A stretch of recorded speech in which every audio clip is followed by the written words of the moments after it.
Welcome to The Explainer. So, what actually stops a company from, just going wild with its money? Today, we're going to dive into the invisible rules, the corporate guardrails that keep everything in check and dictate how companies manage their cash and make their biggest decisions. All right, here's what we're covering. First up, we'll talk about why these rules even exist. Then, we'll get into the big one, the financial health check every company has to pass. From there, we'll see how that test plays out when a company wants to lend money. And then we'll wrap up by looking at how company meetings are called, how they're run, and how decisions actually get made. Okay, let's start with the big question. Why can't a company just do whatever it wants with its cash? Like, what's stopping them from giving the CEO a crazy bonus that could sink the whole ship? Well, there are rules for that, and these guardrails are absolutely critical. So here's a fun one. Can a company legally lend you money to buy its own stock? It sounds a little weird, right? Kind of like a snake eating its own tail.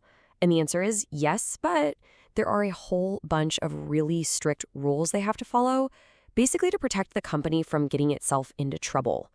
All right, before a company can make any big money moves, we're talking lending cash, paying out dividends, that kind of thing, it has to pass a really important health check. Think of it like a physical for the company's finances. And this isn't optional, it's the law. It's really the bedrock of smart, responsible corporate management. And that test is called the solvency and liquidity test. As the name suggests, it's got two parts. You've got the solvency test and you've got the liquidity test. And you absolutely have to pass both. It's an all or nothing deal. So let's look at part one, solvency. This is actually pretty straightforward. It all boils down to one question. Does the company own more stuff than it owes to other people? You just add up all the assets, everything it owns, and if that number is bigger than its liabilities, its debts, then boom, the company is solvent. Okay, but here's where things get a little tricky. A company can be solvent on paper, but still be in huge trouble if it fails the second part, liquidity. I mean, think about it like this.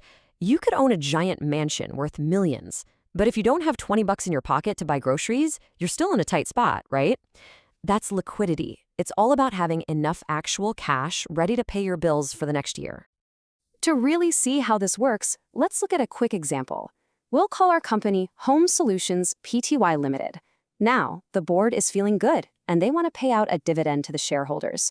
But hold on a second. Before they can write a single check, they have to run the numbers and pass that solvency and liquidity test. First thing they do is calculate the value of everything the company owns, all its assets. And let's say that comes to a nice round 10 million rand.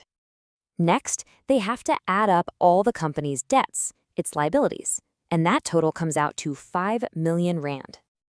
So, let's see, 10 million in assets, 5 million in liabilities. Since 10 is bigger than 5, they are definitely solvent. Part 1 of the test is passed, no problem. Now, of course, they still have to pass the liquidity part, making sure they'll have enough cash flow for the next 12 months. See?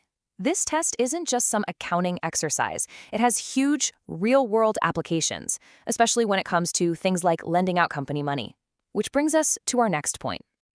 Okay, so this lays out two really common but pretty sticky situations. On one side, you have lending money so someone can buy company shares. On the other, you're lending money to a director.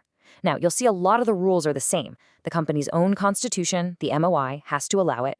The shareholders have to give a thumbs up with a special resolution, and the loan terms have to be fair. But notice that one key difference for loans to directors. The company has to pass the solvency and liquidity test after the loan goes out. That's a huge safeguard, right? It makes sure a director can't take a loan that tanks the company's finances. So even if a company passes the financial test with flying colors, it can't just start making big decisions. There's a whole formal process for that, and it all revolves around company meetings. So let's talk about how those get called. So who can actually call a shareholder meeting? Well, the most obvious answer is the board of directors. But they're not the only ones. The company's own rulebook might name someone else. And here's a really important one.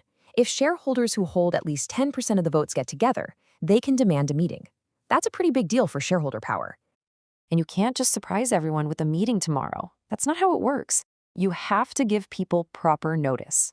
For public companies, that means at least 15 business days notice, in writing. For private companies, it's a little quicker, at least 10 business days.